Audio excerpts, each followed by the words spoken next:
11वीं क्लास हम तीसरा लेसन पढ़ रहे थे, चुनाव और प्रतिनिधित्व।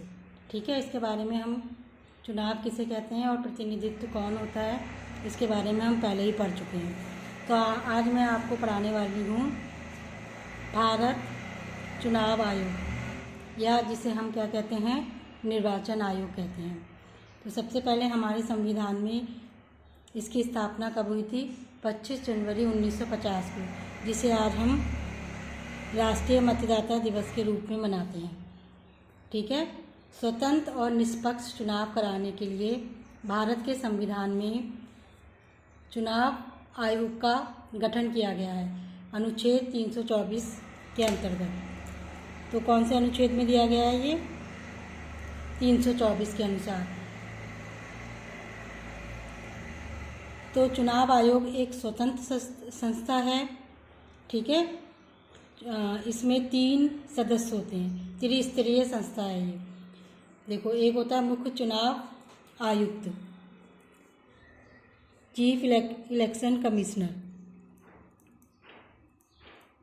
और 2 अन्य सदस्य होते हैं जिनको हम आयुक्त कहते हैं।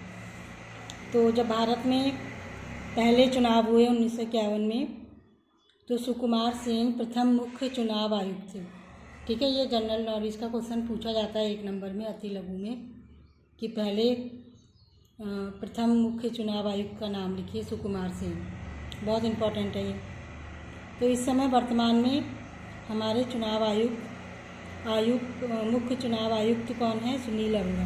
ये दिसंबर 2018 से वर्तमान समय में चल रहे हैं। तो चुनाव आयुक्त की नियुक्ति कैसे की जाती है? प्रधानमंत्री या मंत्रिपरिषद की सलाह पर भारत के राष्ट्रपति द्वारा नियुक्ति की जाती है। मुख्य चुनाव आयुक्त की नियुक्ति की जाती है। कार्यभार इनका कब तक का होता है?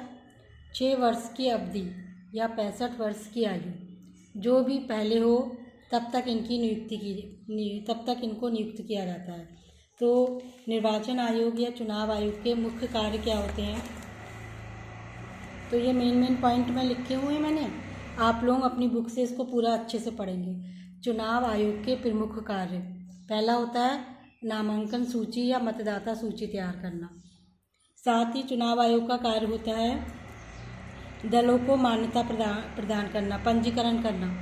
जो राजनीतिक पार्टियां हैं, राजनीतिक दल हैं, उनको मान्यता देना, उनको राजनीतिक दलों के रूप में मान्यता प्रदान करना, चुनाव चिन्ह प्रदान करना। इसके बाद चुनावों का समय निर्धारित करना और चुनाव कार्यक्रम तैयार करना। चुनाव की अधिसूचना, नोटिफिकेशन दिया जाता है चुनाव आयोग के द्वारा। अधिसूचना से मतलब जिस तिथि से नामांकन दाखिल किया जा सकता है उसकी सूचना देना।